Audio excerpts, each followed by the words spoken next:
In the middle of the service, the pastor raised his hands and shouted, "Today God will perform a miracle here." A man in a wheelchair was brought to the stage. Thousands of believers were crying, filming, raising their hands. The pastor touched his forehead and shouted, "Rise!" and he stood up. The crowd erupted in screams. The cameras captured everything, but backstage, a woman who worked on the church staff watched everything with a heavy heart. She knew that man. She knew the truth. And what she discovered afterward would change her life forever. Comment, is this faith or manipulation? I want to know what you would do in this situation. My name is Clara. I am 34 years old and have been working for 6 years on the communications team at Life Abundant Church, one of the largest evangelical communities in the metropolitan area. When I joined there, I had just left an abusive marriage, was unemployed and directionless. It was my sister who took me there for the first time. She said that place had changed her life, and I needed to believe in something. In the first few months, I really felt like I had found a home. People welcomed me. I started serving as a volunteer on the social media team. I edited videos, posted on networks, organized live broadcasts. I loved it. I felt like I was truly serving God. And Pastor Renato Carvalho was the most charismatic leader I had ever met. He had a way of speaking that touched deeply. He cried at the pulpit. He hugged people. He seemed genuine. I saw thousands of lives being transformed, families restored, addictions being overcome, depressions cured. I witnessed all of this up close, and that fed my faith. But over time, I began to notice small details that bothered me. Pastor Renato always talked a lot about miracles. He said that God worked wonders in our church because the people's faith was great. And every week he announced healings. Someone with cancer who was cured, someone who left their crutches behind, someone who could see again. I believed. We all believed. But I started to notice that some of these testimonies were always recorded, never live, always edited. And when I asked the production team about these people, nobody could say where they were now. Nobody had contact. Nobody came back to follow up on the testimony. I tried to ignore it. I thought maybe it was just my distrust. Maybe I was being too negative. After all, I had been there for years. I knew those people. They were sincere, or at least I thought they were. Everything changed on a Wednesday night. It was the weekly Miracles and Wonders service. One of the most anticipated services of the month. The temple was packed, more than 5,000 people, cameras at every angle, live broadcast to more than 50,000 people online. I was in the control booth, coordinating camera cuts, adjusting angles, making sure everything was perfect. Pastor Renato began to preach. He talked about faith, about impossibilities, about how God was about to surprise someone there. He said there was a prophetic word for that night, that someone was going to get up from a wheelchair, that God was going to show his power before everyone.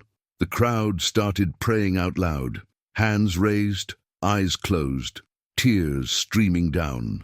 I myself felt a shiver, because at that moment I still believed. And then they brought a man to the stage. He was in a wheelchair. He appeared to be in his early 40s, grey hair, worn face. He looked frail.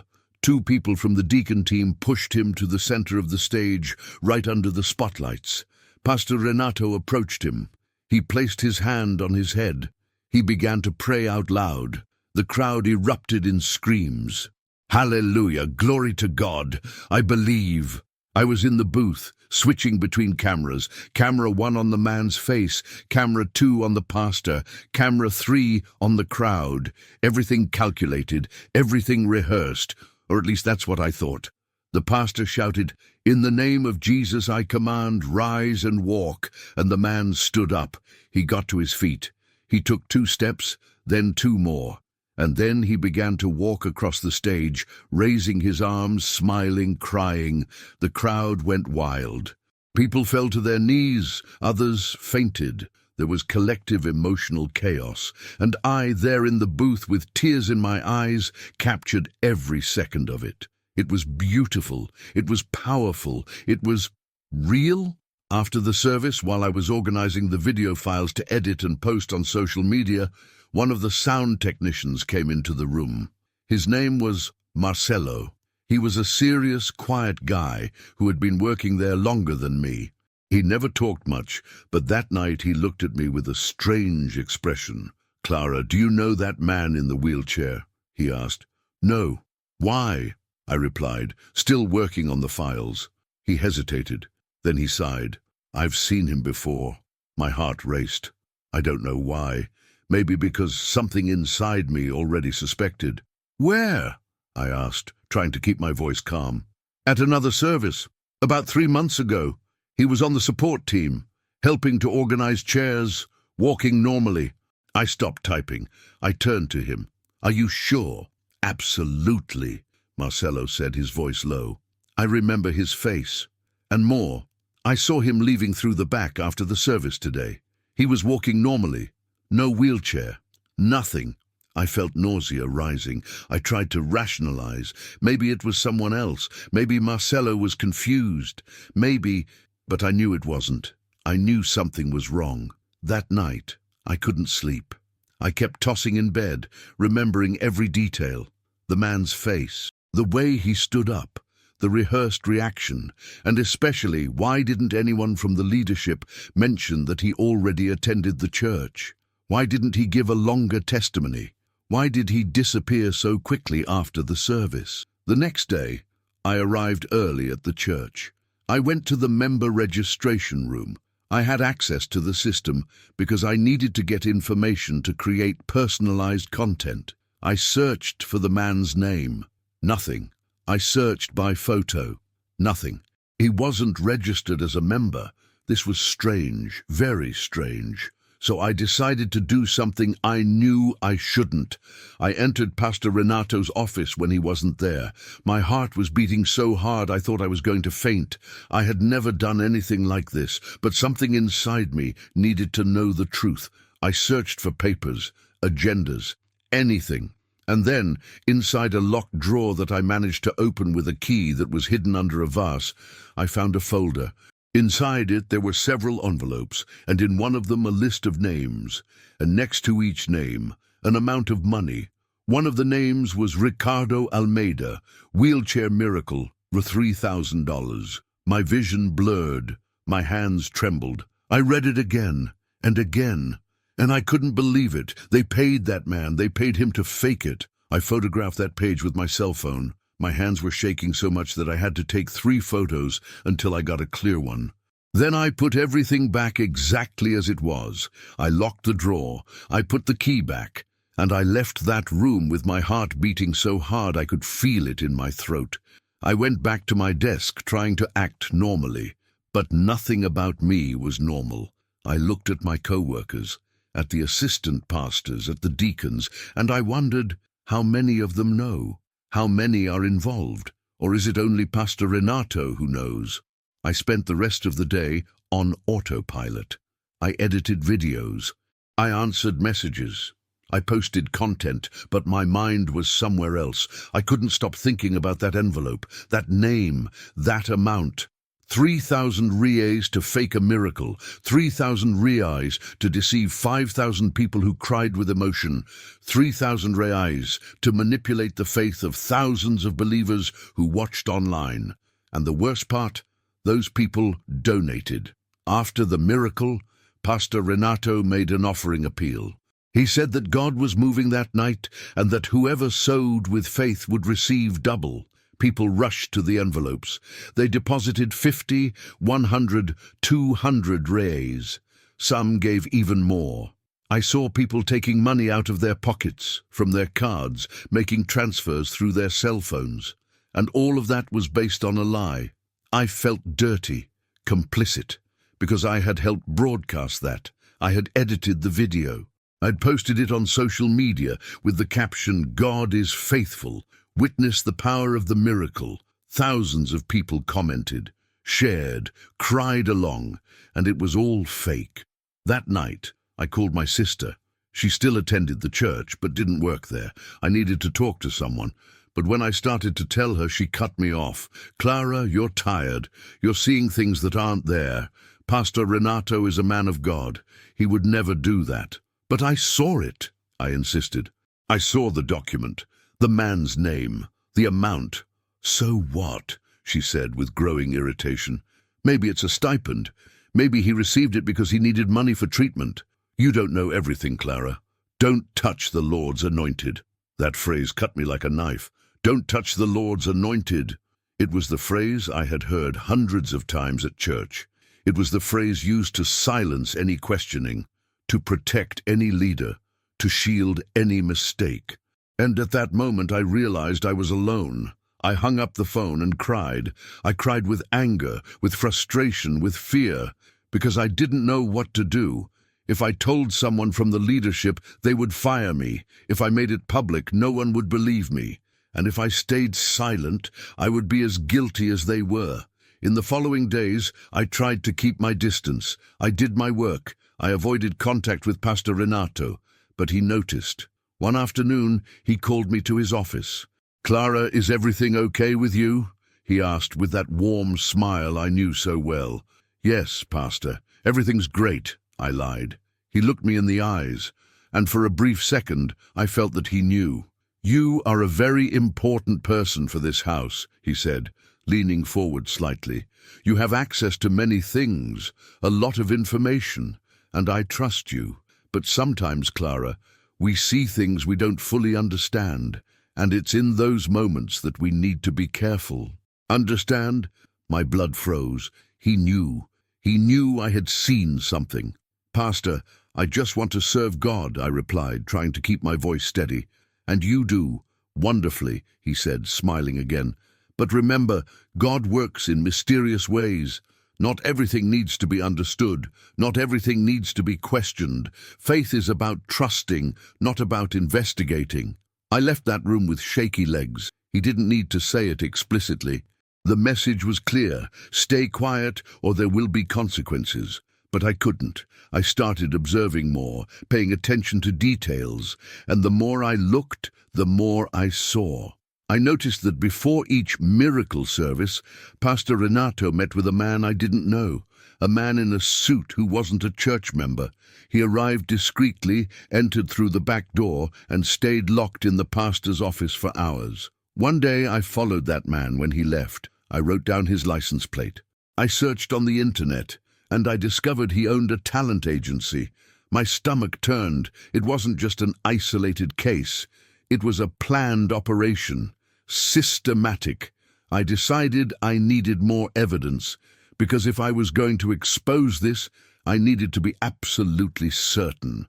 It couldn't be just my word against his. So, on a Sunday dawn, when the church was empty, I went back to the pastor's office. This time I brought a flash drive. I copied all the files I could find on his computer, emails, spreadsheets, contracts, and what I found was much worse than I had imagined. There was a folder called Special Projects. Inside it, dozens of documents, contracts with actors to simulate healings, payment receipts, detailed scripts of how each miracle should happen, even guidance on facial expressions, emotion timing, and phrases that should be said. There was also a financial spreadsheet showing the increase in offerings after each staged miracle. On average, donations increased between 40% and 60% in the following weeks. This wasn't faith. It was a business, a show, a cruel theater that exploited the hope of desperate people. I copied everything. I saved it on 3 different flash drives. I hid them in safe places. And then I made the most difficult decision of my life. I was going to expose everything, but first, I needed to talk to someone who could help me, someone who had authority, someone outside the church. That's when I sought out an investigative journalist. He had a channel known for exposing fraud. I arranged a meeting. I brought the evidence. I showed everything. He was silent for long minutes after seeing the documents. "You know what's going to happen if you do this, right?" he said, serious. "I know," I replied, "but I can't live with this anymore. They're going to destroy you.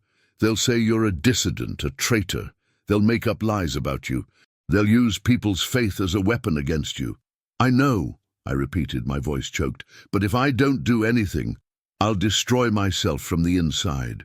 He took a deep breath. Then he extended his hand. Then let's do this the right way, carefully, with solid evidence, and you're going to need to be prepared for what's coming. I shook his hand, and at that moment, there was no turning back. The following 2 weeks were the most tense of my life. I continued working at the church, pretending everything was normal. I smiled, I greeted people, I edited videos, I posted on social media, but inside, I was falling apart. Every time I saw Pastor Renato at the pulpit talking about integrity, about truth, about God's love, I felt a rage growing inside me. How could he? How could he look those people in the eyes and lie so easily? And the worst part, people loved him. They cried at his sermons.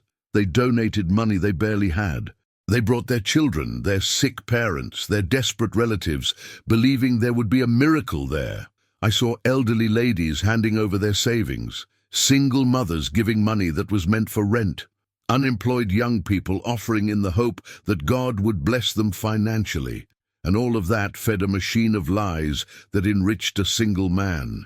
Yes, because I also discovered that. Pastor Renato had 3 imported cars, a mansion in a luxury condominium, frequent international trips with his family, all blessed by God, according to him, but in reality it was blessed by the manipulated offerings of people he systematically deceived.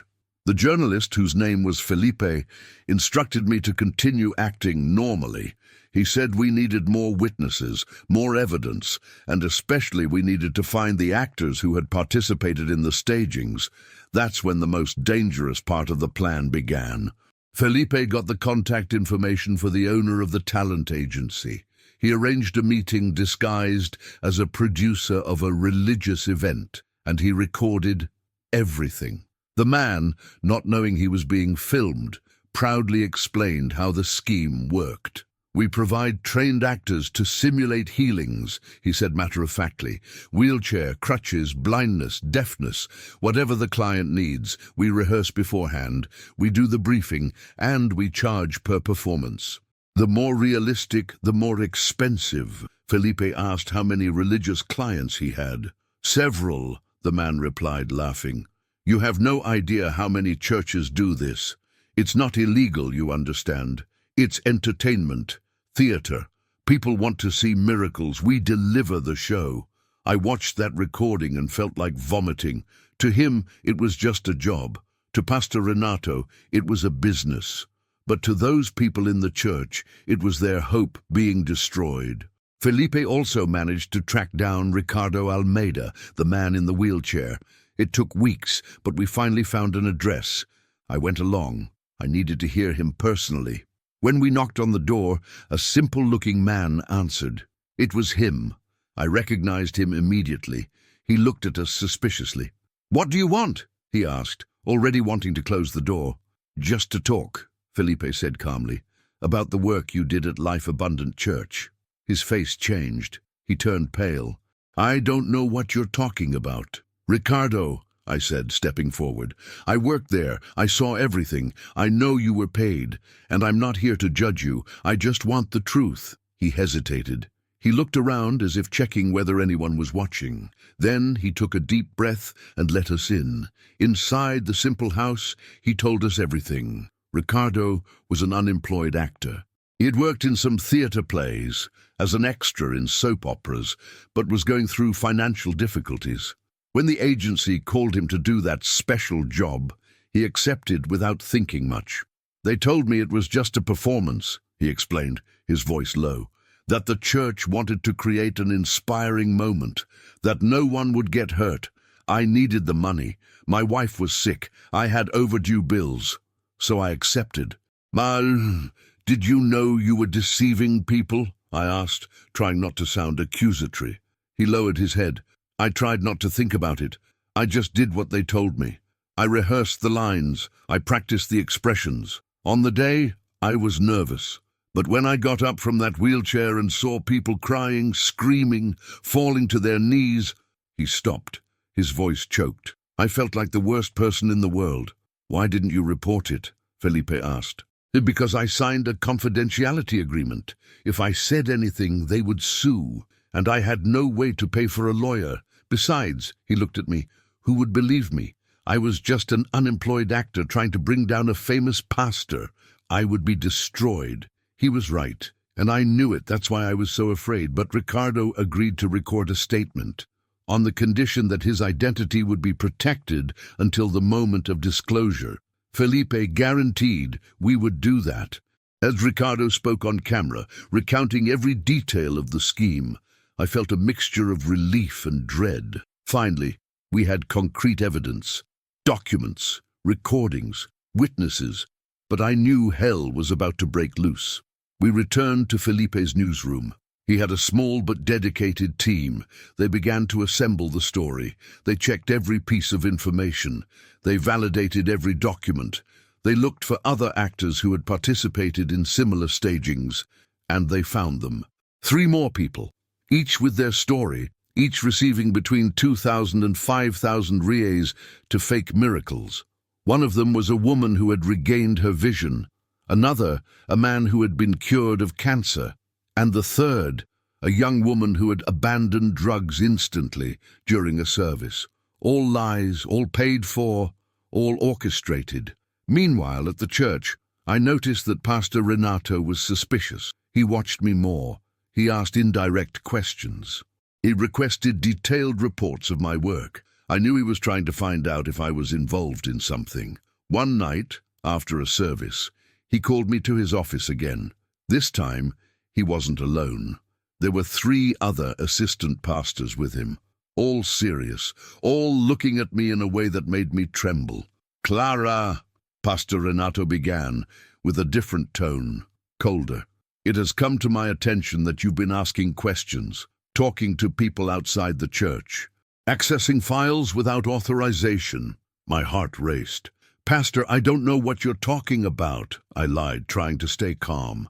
"Don't lie to me," he said, raising his voice.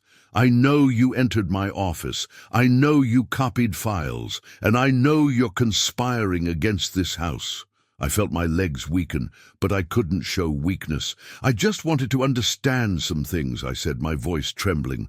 "Understand?" He gave a bitter laugh. "You want to destroy God's work. You want to plant doubt. You're being used by the enemy, Clara, and I won't allow it." One of the assistant pastors approached and placed his hand on my shoulder. It wasn't a gentle touch. It was pressure, a silent threat. "You're going to delete everything you copied," Pastor Renato ordered. "You're going to stop talking to whoever it is, and you're going to publicly apologize for trying to tarnish this church's name. If you do that, maybe we'll forget what you did." "And if I don't?" I asked, with a courage I didn't even know I had. He approached. He got within inches of my face. "Then you'll find out what happens to those who touch the Lord's anointed." I left that room shaking. I couldn't control the tears. I went straight to the bathroom and locked the door. I sat on the cold floor and cried. I cried with fear, with anger, with helplessness. They knew. They knew everything, or at least they suspected enough to threaten me. I grabbed my cell phone and called Felipe. He answered on the second ring. "Clara, what happened?" I told him everything.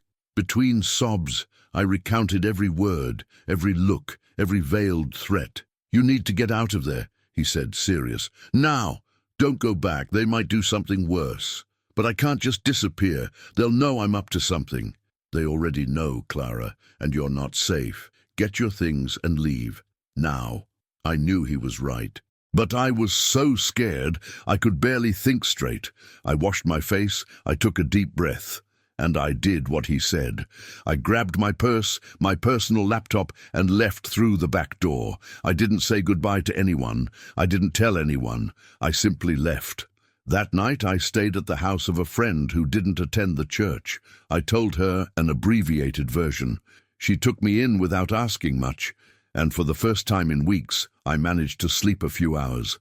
The next day, I received dozens of messages from my sister, from church colleagues, from leaders, all saying I was being looked for, that I needed to sort things out, that they were worried about me.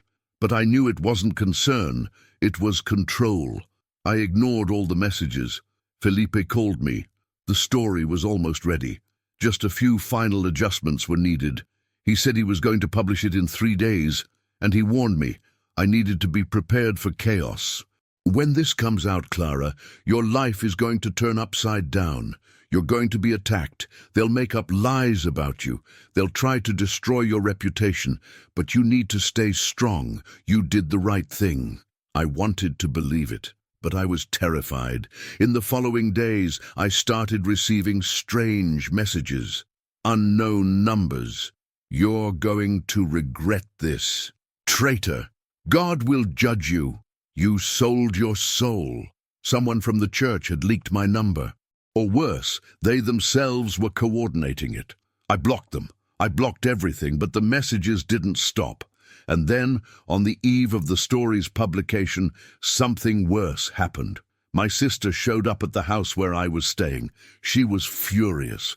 "What did you do, Clara?" she shouted as soon as I opened the door. "I did what was right," I replied, trying to stay calm. "Right? You're destroying the church. You're destroying the pastor. You're putting doubt in the minds of thousands of people." "I'm exposing the truth," I shouted back. "They're lying. They're deceiving everyone."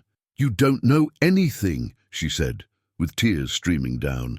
"Pastor Renato changed my life. He saved me. And now you want to tarnish his name with lies?" "They're not lies. I have proof," I tried to explain. "Proof? You stole files. You invaded his privacy. You're a criminal, Clara." That cut me deep, my own sister calling me a criminal. "So you'd rather live in a lie? You'd rather continue being deceived?" She looked at me with contempt. "I'd rather have faith, something you lost." And she left, slamming the door. I collapsed. I sat on the floor and cried until I had no more tears, because I knew this was just the beginning. If my own sister reacted like this, what would it be like with others? On the day of publication, I was at Felipe's newsroom. The story went live at 6 p.m. Full video, documents, interviews, testimonies from the actors, recording from the agency, everything. The headline was, "Megachurch pastor accused of paying actors to simulate miracles and increase revenue." In less than an hour, the video had more than 50,000 views. In 2 hours, it surpassed 200,000. Social media exploded, but the reaction was divided. Many people supported us. They thanked us for having exposed the truth. They said they already suspected. They told similar stories from other churches, but many others attacked us fiercely. This is religious persecution. Satan using the media to destroy God's work. Clara is a possessed traitor. This journalist is going to burn in hell. My photo was leaked. My full name, my old address, everything exposed. I became a target. Life Abundant Church issued an official statement that same night. Pastor Renato appeared in a video crying, saying he was being slandered, that those documents were fake, that the actors were lying for money, that I was a resentful former employee who had been fired for misconduct. All lies. But people believed it. Thousands of church members launched online campaigns in his defense. They created hashtags. They organized vigils. They made prayer chains against the enemy's attacks. And I, who had sacrificed everything to expose the truth, became the villain. I received death threats. I had to change addresses. I lost friends. I lost my family. My sister blocked my number. My mother said I was embarrassing the family. There were days when I regretted it, days when I thought, was it worth it? But then other victims started to appear. People who had donated everything they had believing in the fake miracles, families who had gone into debt, people who had postponed medical treatments believing they would be healed by faith. A woman sought me out. She had a son with cancer. After seeing a healing miracle at the church, she stopped his treatment, believing God would heal him the same way. The boy died 3 months later. She cried on my shoulder and said, "Thank you for exposing this, even if it's too late for me." It was at that moment that I knew I had done the right thing, even though it cost everything. The public prosecutor's office opened an investigation. The Federal Revenue Service began auditing the church's finances. Other actors began to speak out. The agency was exposed, and gradually the truth began to come out. But Pastor Renato continued to deny, continued to preach, continued to collect money, because in the end, for many people, the comfortable lie is easier to accept than the painful truth. And I learned that the hardest way possible. Today, months later, I still receive hate messages. I'm still called a traitor. I still carry the mark of being the one who betrayed the church. But I also receive messages from people who left abusive churches, people who opened their eyes, people who started to question, to investigate, to not blindly accept. And it's for them that I continue, because the truth hurts. But lies destroy. And I prefer to carry the pain of truth than the weight of complicity.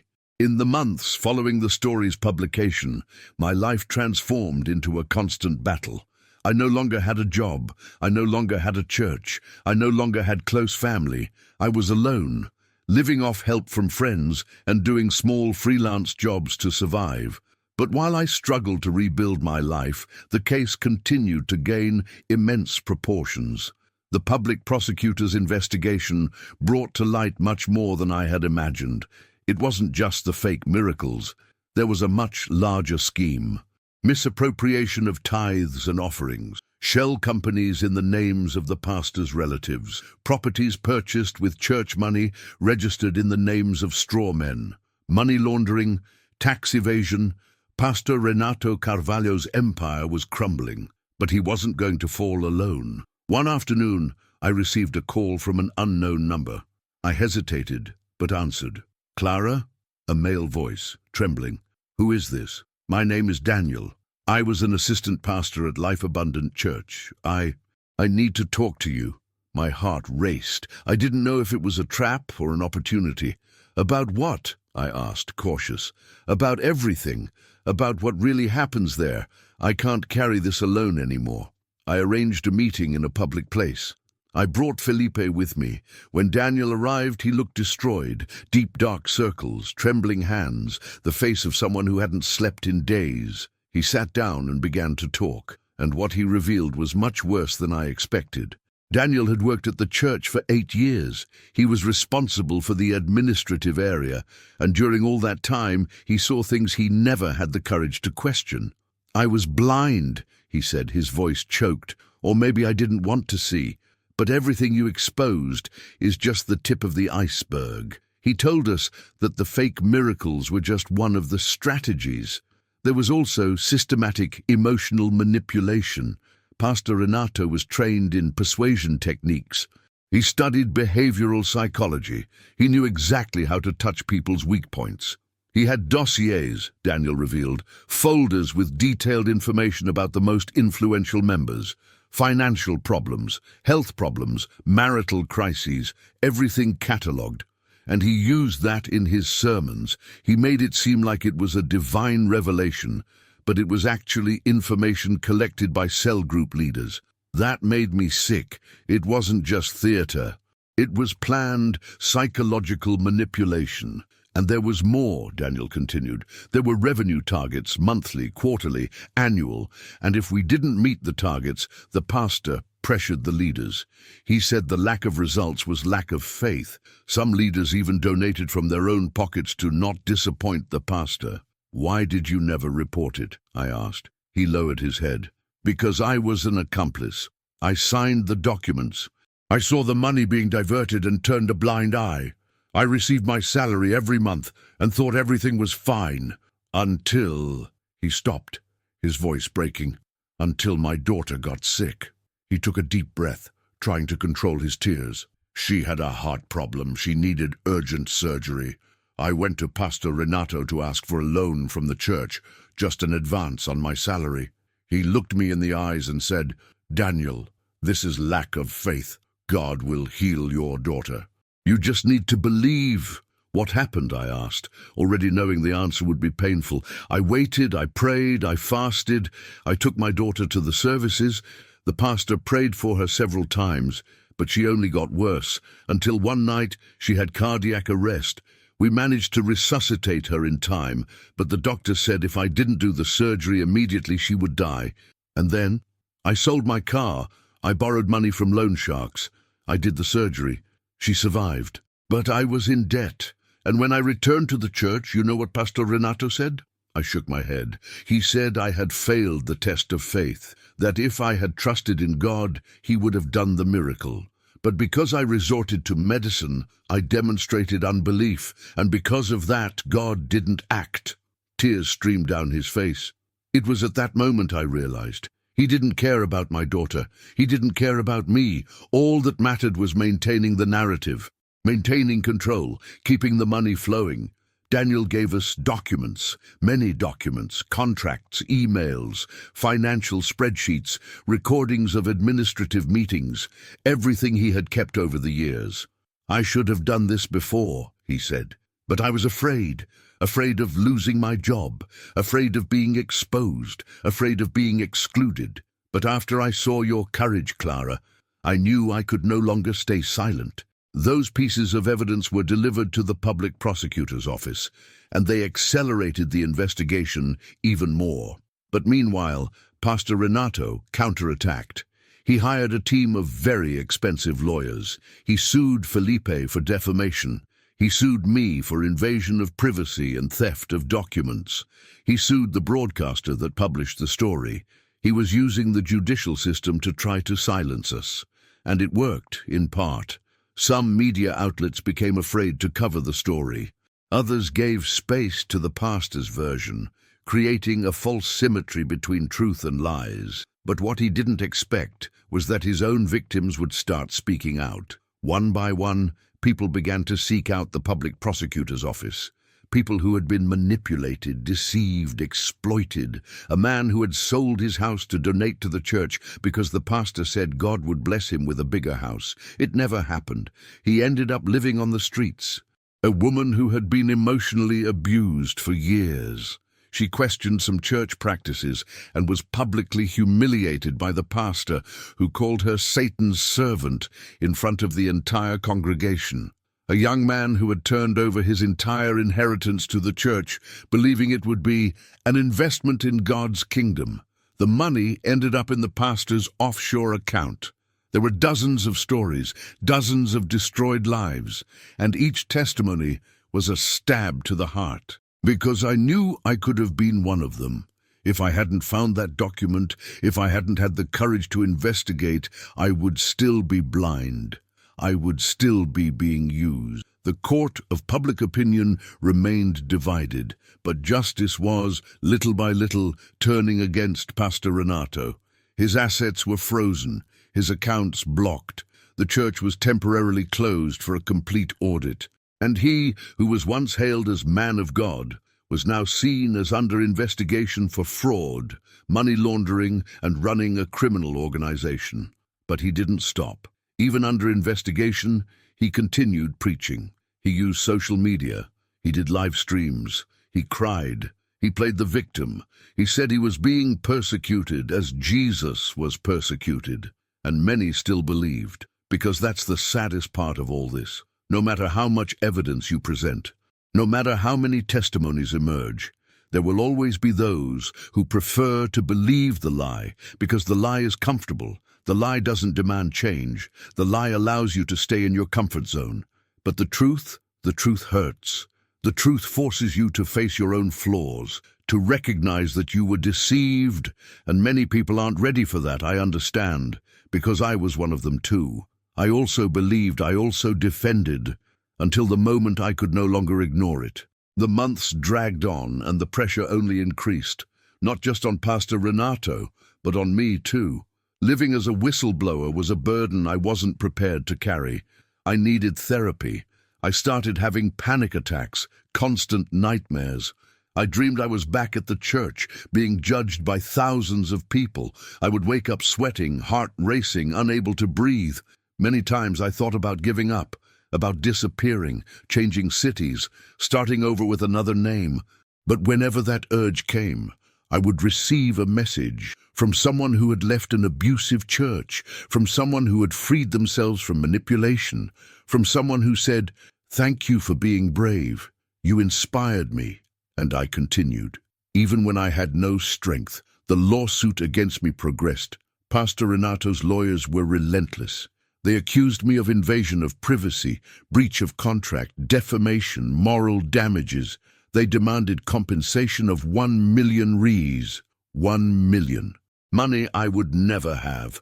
It was a clear strategy to break me financially, to force me to retract, to make me an example so that no one else would dare to challenge the Lord's anointed.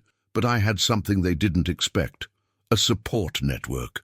Volunteer lawyers offered to defend me. Human rights organizations embraced me. Collectives of former members of abusive churches supported me. I was no longer alone. And then something unexpected happened. A journalist from a major TV channel contacted me. She was producing a documentary about religious abuse in Brazil, and she wanted me to participate. At first I hesitated. I had already exposed so much. I had already suffered so much. Was it worth exposing myself even more? But she convinced me with a single sentence. "Your story can save other people from going through the same thing." I accepted. The recordings were intense. They lasted weeks. Interviews, reenactments, testimonies from other victims. It was like reliving all the trauma, but this time with a greater purpose. During the recordings, I met other people who had gone through similar situations, not just at Life Abundant Church, but at dozens of other churches across the country. It was a pattern, a system of manipulation that repeated itself in different places, with different leaders, but always with the same tactics. One of these people was Sandra. She had been a member of a neo-Pentecostal church for 15 years. There, she was convinced to hand over her entire salary every month. 100% tithe, they called it. She lived off donations from relatives while the pastor flaunted luxury cars. Another was Jerome. He had been a youth leader. He discovered that the pastor was having an extramarital affair with one of the faithful. When he reported it, he was expelled from the church and publicly defamed. He lost all his friends. He lost his fiancée. He lost his community. Each story was a stab, but it was also a confirmation. I wasn't crazy. I wasn't exaggerating. What I had exposed was real, and it was much more common than people imagined. The documentary aired in prime time. It had national coverage. Politicians began talking about the need for regulation of religious institutions. Experts debated the limits of religious freedom. Society was finally beginning to see the problem. But as expected, there was a reaction. Religious leaders from various denominations united in defense of Pastor Renato, not because they agreed with what he did, but because they feared the exposure would set a precedent for investigations into their own churches. They organized demonstrations. They created social media campaigns. They pressured politicians. They called it an attack on religious freedom and persecution of Christians. But the truth is, it wasn't about faith. It was about power. It was about money. It was about maintaining a system that benefited few at the expense of many. Meanwhile, the public prosecutor's office continued with the investigations. And finally, after almost a year, the formal charges came. Pastor Renato Carvalho was charged with aggravated fraud, money laundering, ideological falsity, formation of a criminal organization, and crimes against the tax system. The court ordered preventive detention. When I saw the news, I didn't feel joy, nor revenge. I felt deep relief and immense sadness, because that man could have used his influence for good. He had the gift of oratory. He had charisma. He had access to thousands of people who trusted him. He could have truly transformed lives, but he chose the path of greed. And now he was imprisoned. But what impacted me most was the church's reaction, even with all the evidence, even with the arrest. Even with everything exposed, there was still a loyal group of followers who defended him. They organized vigils in front of the police station. They sang hymns. They prayed. They called the imprisonment martyrdom. They compared the pastor to persecuted apostles. And at that moment, I understood something important. I couldn't save everyone. I couldn't convince those who didn't want to see. My role was to expose the truth. What each person did with it was an individual choice. A few weeks later, I received an unexpected message. It was from my sister. "Clara, I need to talk to you." My heart raced. Since everything began, she had completely cut off contact with me. She blocked my number. She deleted me from social media. She told the family I was a traitor. I arranged a meeting. I was apprehensive. When I saw her, she was different. Thin, deep dark circles, a tired look. We sat in silence for a few minutes, until she began to speak. "I owe you an apology," she said, her voice choked. "You don't need to—" "I do," she interrupted. "I called you a traitor. I abandoned you. I believed him instead of believing you, and I was wrong." Tears began to stream down her face. "After everything came out, I continued defending him. I thought it was a test of faith, that God was testing us. But then—" She stopped, taking a deep breath.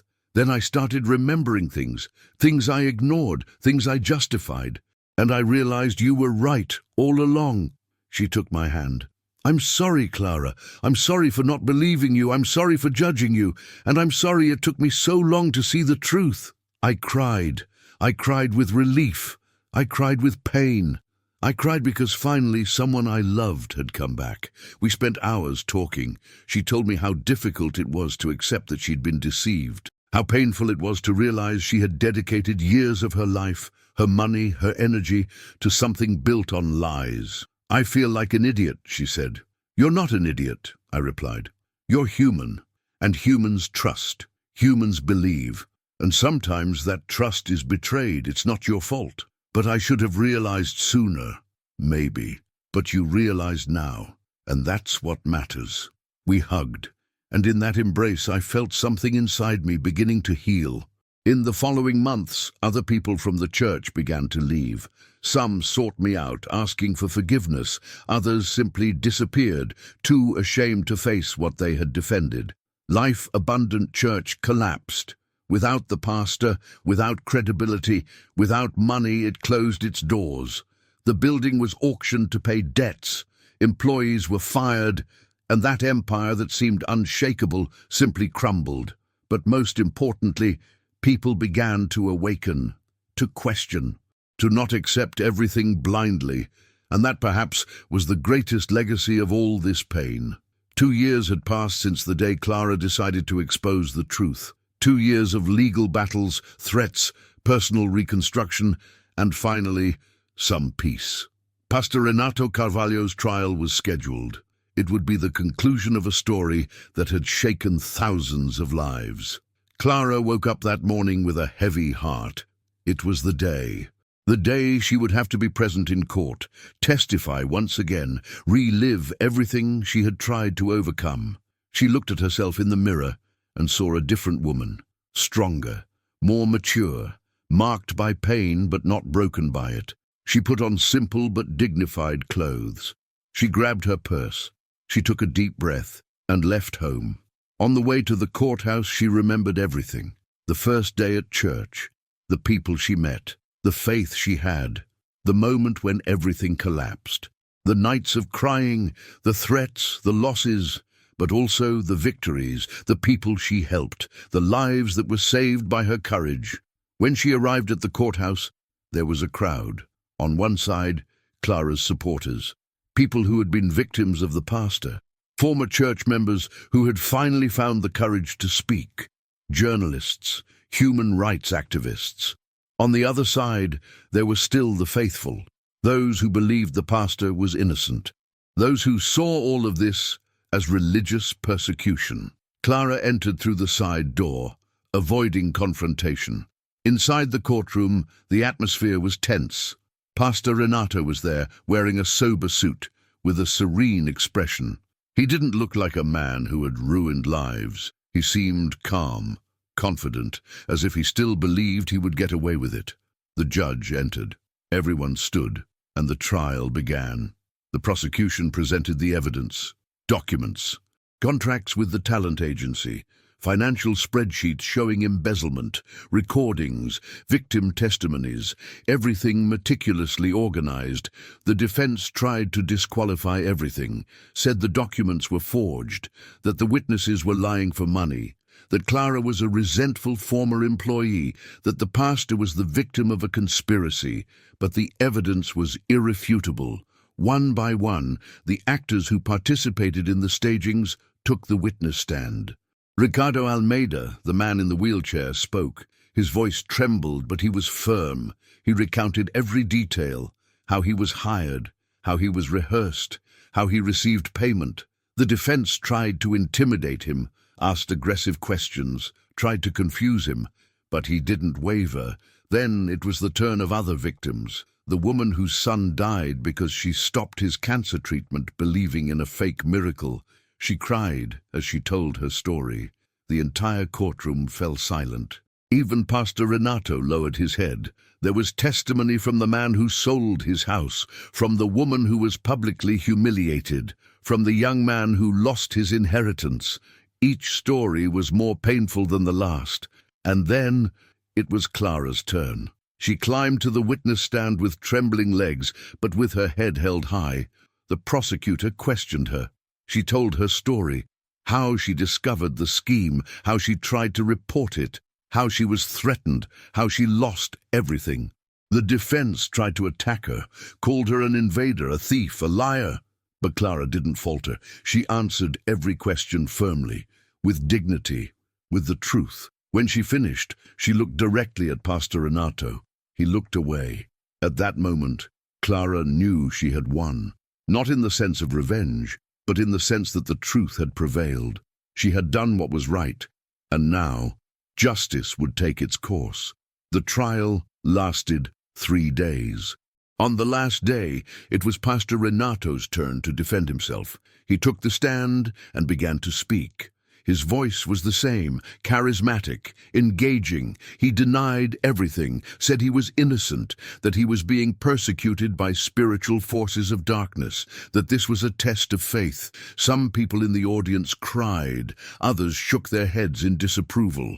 The prosecutor questioned him, showed the evidence, confronted him with the documents, with the testimonies, with the recordings. And for the first time, Pastor Renato hesitated. His mask began to fall. He tried to justify himself, said that sometimes it's necessary to stage faith to increase others' faith, that the end justifies the means, that God uses different methods. Those words echoed through the courtroom and sealed his fate. The judge called for a recess. The parties waited anxiously. Clara was exhausted, emotionally drained, but she needed to be there. She needed to see the ending. After 2 hours, the judge returned. Everyone stood, and he began to read the sentence. Given the evidence presented, the testimonies collected, the documentary evidence, this court finds the defendant guilty of the crimes of aggravated fraud, money laundering, ideological falsity, and criminal organization. The audience erupted, shouts of celebration on one side, cries of lament on the other. The judge continued. The defendant is sentenced to 18 years in prison in a closed regime, in addition to payment of compensation to the victims and return of the embezzled amounts. 18 years. Clara felt tears streaming down, not with joy over the imprisonment, but with relief, with closure, with justice. Pastor Renato was handcuffed. He looked back at the faithful who were still there. Some cried. Others turned their faces away. He was taken away, and for the first time he seemed small, fragile, human. Outside the courthouse, Clara was surrounded by journalists, cameras, microphones, countless questions. She took a deep breath and gave a brief statement. Today is not a day of celebration. It's a day of justice. Many people were hurt. Many lives were destroyed, and no sentence can bring back what was lost. But I hope this serves as a warning. Questioning is not lack of faith. Investigating is not betrayal. Demanding transparency is not a sin. And no leader, no matter how charismatic, is above the truth. Clara's words spread across social media. They went viral. They were shared millions of times. and they touched people throughout the country. In the following days, other churches began to be investigated. Other victims began to report. Pastor Renato's case was not an isolated case. It was the trigger for a much larger movement. Clara received job offers from NGOs, from human rights organizations, even from universities that wanted her to lecture about religious manipulation. She accepted some because she realized her story had a purpose. She could help other people identify signs of abuse, to not stay silent, to not be afraid to question. But she also needed to heal. She needed to rebuild her life, her faith, her identity. 6 months after the trial, Clara was sitting in a small cafe downtown. She had accepted an invitation to lecture at a university about ethics and transparency in religious institutions. But before that, she had arranged an important meeting. Daniel, the former assistant pastor who also reported the scheme, arrived accompanied by his daughter. The girl was healthy, smiling. Clara felt warmth in her chest. That child was alive. And in a way, Daniel's courage in breaking the silence had saved not only her, but many other people. "How are you?" Daniel asked as he sat down. "Better," Clara replied with a genuine smile. "Still in process, still healing, but better." "Me too," he said. "I got a new job. I'm attending a small, quiet church where nobody asks for money all the time, and I'm relearning what faith without manipulation is." "That's all we can do," Clara said. "Relearn, rebuild, and try not to lose hope." They talked for hours. They shared pain. They shared victories. They shared the feeling that despite everything, they had done the right thing. When Daniel left, Clara stayed a while longer, looking out the window. She thought about everything she had lived through, about everything she had lost, but also about everything she had gained. She had lost a church, but she had found herself. She had lost false friends, but she had found true allies. She had lost the illusion, but she had gained the truth. And that exchange, as painful as it had been, was worth it. In the following months, Clara became an important voice in the debate about spiritual abuse in Brazil. She participated in panels, she wrote articles, she gave interviews, always with the same purpose: to warn, to educate, to empower. She created a support group for former members of abusive churches, a safe space where people could share their stories without judgment, where they could heal together. And many lives were transformed there. One of the participants was a young woman named Leticia. She was 22 years old and had been a member of a Pentecostal church since childhood. There, she was taught that questioning was a sin, that doubting was lack of faith, that blindly obeying was virtue. When she watched the documentary about Pastor Renato's case, something inside her awakened. She began to notice patterns in her own church. She began to question, and when she did, she was expelled. Leticia arrived at Clara's group destroyed, without family, without friends, without structure. But over the months, with support, therapy, and acceptance, she began to rebuild herself. And today, she also helps other people going through the same thing. Stories like Leticia's were Clara's fuel. Each restored life was proof that her struggle had not been in vain, but not everything was rosy. Clara still received occasional threats. There were still online groups dedicated to defaming her. There were still pastors who used her as an example of what happens when you touch the Lord's anointed. But she learned to deal with it. She learned she couldn't control what people said about her. She could only control her own actions. And her actions were guided by a simple principle: the truth sets you free. On a Sunday, Clara decided to visit a church, not a mega-church, not a luxurious temple, but a small community in a low-income neighborhood. She was curious. She wanted to see if she could still feel something. When she entered, she was greeted with simple smiles. There were no spotlights. There were no cameras. There were no manipulative financial appeals. Just people gathered to sing, pray, and share life. The pastor, a man of about 60 years old, preached about love for one's neighbor, about justice, about caring for the weakest. And he didn't ask for a cent. Clara cried because she realized that true faith still existed.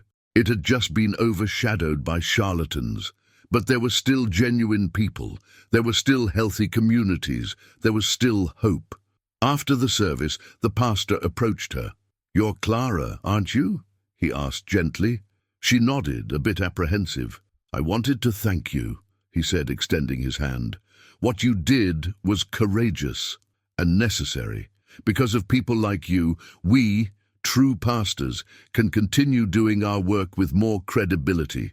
You cleaned house, and that is sacred." Clara shook his hand with tears in her eyes. "Thank you," was all she could say. That day, something inside Clara healed a little more. The years passed. Pastor Renato's case became a reference in law, theology, and psychology courses. It became a book. It became an international documentary. It became a symbol of a global movement against spiritual abuse. And Clara, the woman who was once just a video editor passionate about serving, became a tireless defender of truth. She never considered herself a hero, because heroes don't have fear, and she had a lot of fear. Heroes don't doubt, and she doubted many times. Heroes don't cry, and she cried rivers. But she did what was right, even when it was difficult, even when it was painful, even when everything seemed lost. And in the end, that was what mattered. Today, when Clara looks back, she sees a journey marked by scars. But she also sees growth. She sees purpose. She sees saved lives. She sees real change. She rebuilt her relationship with her sister. She reconnected with her mother. She formed new bonds. She created a new family, not by blood, but by choice, of people who, like her, believe that truth is worth more than convenience. And faith. Clara's faith changed. It's no longer blind. It's no longer naive. It's no longer manipulable. It's a mature faith, questioning, critical, but at the same time, deep, true, free. Because Clara learned that God doesn't need lies to be glorified, that real miracles don't need actors, that true faith doesn't require you to turn off your brain, and that the greatest demonstration of love is not to passively accept everything, but to fight for justice, to protect the vulnerable, to denounce the oppressors, even when it costs everything. Clara's story is not just about a corrupt pastor who was exposed. It's about the courage of an ordinary woman who decided not to be complicit, who decided that living with the truth, however painful it might be, was better than living in a comfortable lie. It's about the price of integrity, and about the reward of keeping a clear conscience. It's about all the people who, every day, face abusive systems and need to decide, do I stay silent or do I speak? Clara chose to speak, and the echo of her voice continues to save lives to this day, because in the end, the truth always prevails. It may take time, it may hurt, it may be costly, but it prevails, and it's worth fighting for, always.